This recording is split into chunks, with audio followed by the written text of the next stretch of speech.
দক্ষিণ কামৰূপ ছোৱালী মহাবিদ্যালয়ত মহাবিদ্যালয় সপ্তাহৰ সামৰণি। মিৰ্জাৰ আগশাৰীৰ নাৰী শিক্ষাৰ প্ৰতিষ্ঠান দক্ষিণ কামৰূপ ছোৱালী মহাবিদ্যালয়ত ৫ ফেব্ৰুৱাৰীৰ পৰা ১০ ফেব্ৰুৱাৰীলৈ অনুষ্ঠিত কৰা হৈছিল মহাবিদ্যালয় সপ্তাহ। আজি এই মহাবিদ্যালয় সপ্তাহৰ সামৰণি দিন। সামৰণি উপলক্ষে অনুষ্ঠিত কৰা মুকলি সভাত বিভিন্ন প্ৰতিযোগিতাত পাৰদৰ্শিতা প্ৰদান কৰা ছাত্ৰ-ছাত্ৰীসকলক বঁটা প্ৰদান অনুষ্ঠান অনুষ্ঠিত হয়।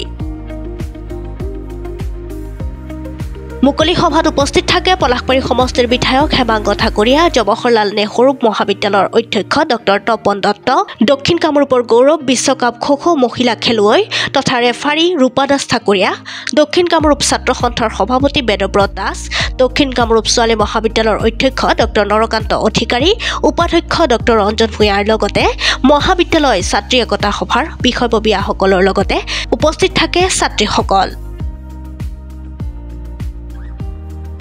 দক্ষিণ কামৰূপ ছোৱালী মহাবিদ্যালয়ৰ বাৰ্ষিক সপ্তাহ আজি শেষৰটো দিন আছিলে আৰু বাৰ্ষিক সপ্তাহৰ আজি শেষৰটো দিনত মই স্থানীয় বিধায়ক হিচাপে উপস্থিত থাকি যথেষ্ট উৎসাহিত হৈছোঁ। বিগত সময়ছোৱাত আমাৰ এই মহাবিদ্যালয়ৰ ছাত্ৰীসকলে যথেষ্ট সুনাম অৰ্জন কৰিছে আৰু ইয়াৰ পৰা তেওঁলোকে ইতিমধ্যে ভাল ভাল অনুষ্ঠানত তেওঁলোকে কৰ্মৰত হৈ আছে। মই আগন্তুক দিনবিলাকত মহাবিদ্যালয়খনৰ উত্তৰণ কামনা কৰিছোঁ আৰু আজিৰ অনুষ্ঠানটোৰ জৰিয়তে আজি নিশ্চয়কৈ আমি আশা কৰিম যাতে মই গম পাইছোঁ যে ইতিমধ্যে আমাৰ ইয়াৰ পৰাই বহুতো ছাত্ৰীয়ে ইতিমধ্যে খেলতো বহুতখিনি আগবাঢ়িছে। তেওঁলোকে মই আশা কৰিছোঁ যে আমাৰ এই মহাবিদ্যালয়খনে অনাগত দিনবিলাকত অসমৰ এখন সৰ্বশ্ৰেষ্ঠ মহাবিদ্যালয়ত পৰিণত হ'ব। মই এইখন মহাবিদ্যালয়ৰ অধ্যক্ষ আৰু অধ্যক্ষ হিচাপে মহাবিদ্যালয় সপ্তাহখন চলোৱাৰ ক্ষেত্ৰত যি আমাৰ ব্যস্ততা থাকে বা যি চিন্তা চৰ্চা থাকে সেইখিনি যিমানখিনি পাৰোঁ ইয়াত দিবলৈ যত্ন কৰিছোঁ।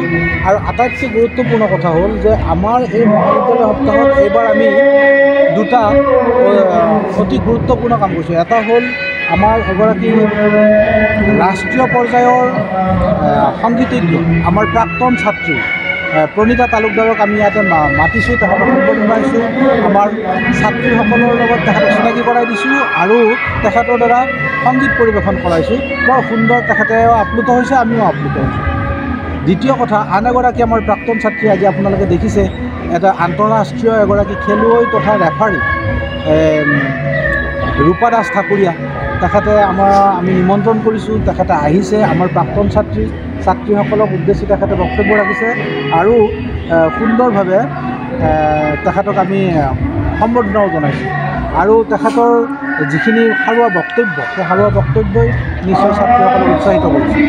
মাত্ৰ আমি খুব কম সময়ৰ ভিতৰতে মহাবিদ্যালয় সপ্তাহটো এইবাৰ পাতিবলগীয়া হৈছে এইকাৰণে যে পৰীক্ষা চাৰিওফালে আগতো পৰীক্ষা শেষ হৈছে মাত্ৰ, পিছফালে 12 তাৰিখৰ পৰা আকৌ পৰীক্ষা আছে, তাৰ মাজত শেষ কৰিব লগা হৈছে। 3 তাৰিখে সিদ্ধান্ত লৈ 2 তাৰিখে সিদ্ধান্ত লৈছোঁ 2 ফেব্ৰুৱাৰী, 3 তাৰিখ সৰস্বতী পূজা, মাত্ৰ 4 তাৰিখটো আমি সময় পাইছোঁ। এদিনত আমাৰ ছাত্ৰী একতা সভা আৰু আমাৰ যি তত্ত্বাৱধায়িকাসকল থাকে আৰু অধ্যাপকসকলে একগোট হৈ লগে তাৰমানে এই মহাবিদ্যালয় সপ্তাহটো অনুষ্ঠিত কৰিছে আৰু খুব সুন্দৰভাৱে উদযাপিত হৈছে। ইমান শান্তিপূৰ্ণ আৰু ইমান ধুনীয়া এটা অনুষ্ঠান হয়তো আৰু বেলেগত থাকিব পাৰে, কিন্তু আমি অনুভৱ কৰিছোঁ এখন মহাবিদ্যালয় সপ্তাহ হিচাপে অতি সুন্দৰভাৱে এইটো উদযাপিত হৈছে।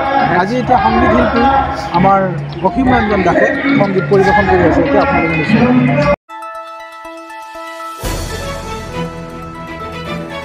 দ্য নিউজলেণ্ডছ, অবিৰত তথ্যানুসন্ধান, আপোনাৰ সেৱাত খবৰ সন্ধান। দ্য নিউজলেণ্ড।